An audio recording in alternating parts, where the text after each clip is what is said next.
Hello and welcome you watching the Friday edition of Global Lens on News9 Live with me, Neha Khanna. As always, we have a packed show for you. Let's get started with our big focus. Prime Minister Narendra Modi is in Italy for the G7 summit. It is day 2 of the summit. The Prime Minister arrived at the venue in Italy's Apulia region earlier today, where he was welcomed by Italian Prime Minister Giorgia Meloni with a namaste. India has been invited to the G7 summit as an outreach country. This is Prime Minister Modi's first overseas trip since he assumed office as Prime Minister for a third straight term.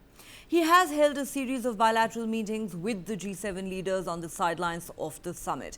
He held talks today with Ukrainian President Volodymyr Zelensky, French President Emmanuel Macron and British Prime Minister Rishi Sunak. He will also hold talks with other leaders, including the host Italian Prime Minister Georgia Meloni and Pope Francis, who is at the summit this year. President Macron and Prime Minister Modi discussed ways to further strengthen the India-France strategic partnership, including in areas of defence, nuclear energy and space. His meeting with Prime Minister Sunak was focused on the India-UK comprehensive strategic partnership, enhancing industrial cooperation in the defence sector, boosting trade and commerce. President Zelensky briefed Prime Minister Modi on various aspects of the Russia-Ukraine war. After his meeting with Zelensky, Prime Minister Modi said it was a productive one and India is eager to further cement bilateral ties with Ukraine. On the war with Russia, the Prime Minister reiterated that India believes in a human-centric approach and that the way to peace is through dialogue and diplomacy. The Ministry of External Affairs statement says the two leaders discussed ways to further strengthen the partnership, including in areas of defence, nuclear energy, space, education, climate action, digital public infrastructure, critical technologies, connectivity and culture. They also exchanged views on key global and regional issues. In his departure statement, Prime Minister Modi had said he was glad that his first foreign visit in his third term as Prime Minister was to Italy for the G7 summit. He added, "I warmly recall my visit to Italy for the G20 summit in 2021. Prime Minister Meloni's 2 visits to India last year were instrumental in infusing momentum and depth in our bilateral agenda. We remain committed to consolidate the India-Italy strategic partnership and bolster cooperation in the Indo-Pacific and the Mediterranean regions." In her opening address at the meeting of the G7 leaders, Giorgia Meloni said southern Italy was chosen as the venue to send a strong message to the global south. She said, "It is no coincidence that we are hosting the summit in Apulia. We did this because Apulia is a region of southern Italy and the message we want to launch is that the G7 under the Italian presidency wishes to strengthen its dialogue with the nations of the global south." Italy is India's 4th largest trading partner in the European Union with bilateral trade worth $15 billion. Prime Minister Modi will also participate in a summit session titled Artificial Intelligence, Energy, Africa, Mediterranean to be hosted by the Italian Prime Minister and joined by Pope Francis. The Pope is also expected to hold bilateral talks with Prime Minister Modi.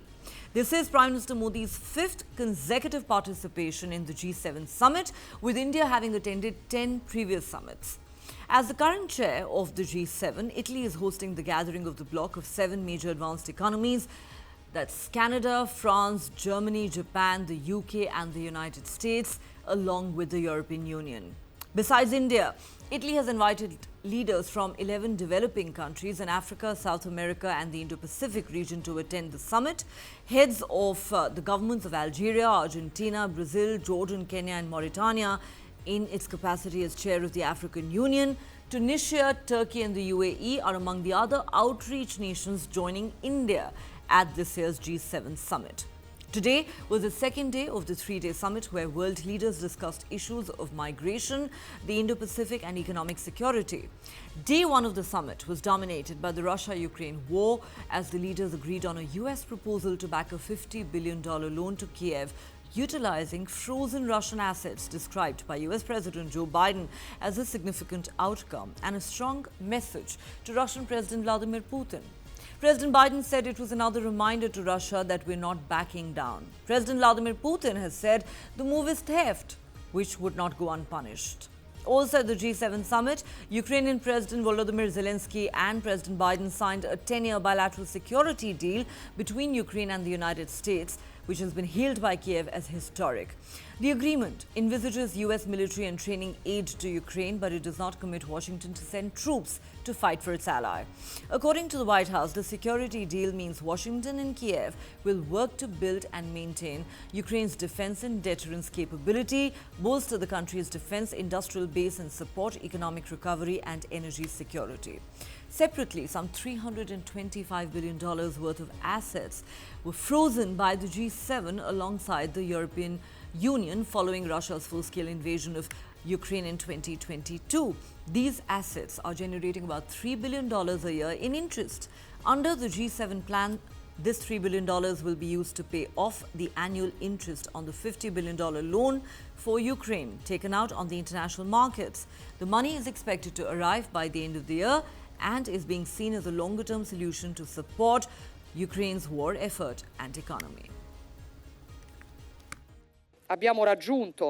I can confirm that we have reached a political agreement to provide additional financial support to Ukraine of about $50 billion by the end of the year, through a loan mechanism for the repayment of which the extra profits from Russian assets tied up in our jurisdictions can be used.